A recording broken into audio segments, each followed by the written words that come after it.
Mabuhay po ang lahat. Siya ang huling pamamaalam. Ipahayag natin ang ating pagmamahal sa Kanya. Kagapin natin maluwag sa kalooban ng Kanyang pagpanaw. At kung baka tayo makikita-kita muli sa piling ni Jesus. Doon ay wala ng dusa, kalungkutan at kamatayan. Kundi ang mamayani ay buhos na ligaya at buhay na walang hanggan.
Mga anghel, mga banal, talang nasa kalangitan, halik kayo at samahan ang ating pagtugon, ang giliw namin pumanaw sa piling ng buong mahal.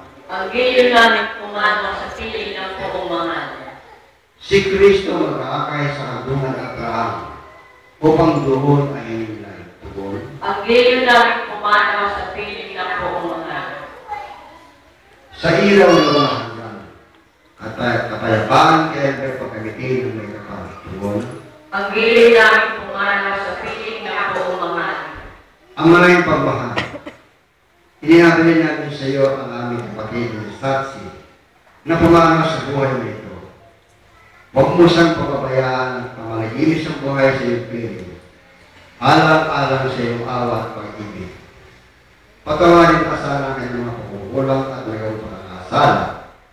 Dala ng kanyang kahinaan, manatili luwasan maligay sa iyong piling, kasama na iyo lahat ng Espiritu Santo, magpasawalang hanggan. Amen.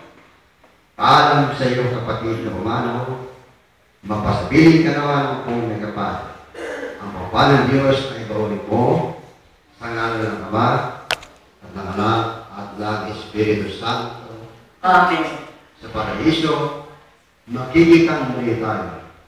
Samahan ng mga santo, kahit kami mauuna, tayo din magsasama upang lagi tayo niligaya sa piling Diyos Ama. Amen. Amen.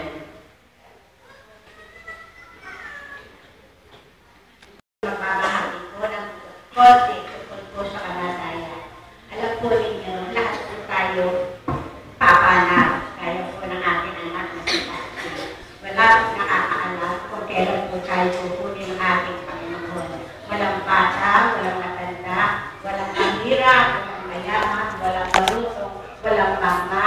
Pag kinuharap po tayo ng Panginoon Diyos, wala po tayo magagawa. Kaya ang pinakamahalaga po, ihanda lang po natin ang ating kaluluwa, ang ating puso. Habang tayo nabubuhay, sundin po natin ang kalooban ng ating Panginoon.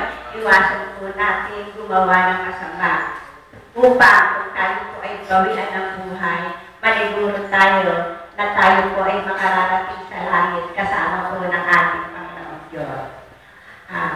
Pinagpapaalam ko rin po na dito po sa ating Holy Cross Chapel ay mayroon po tayong regular na misa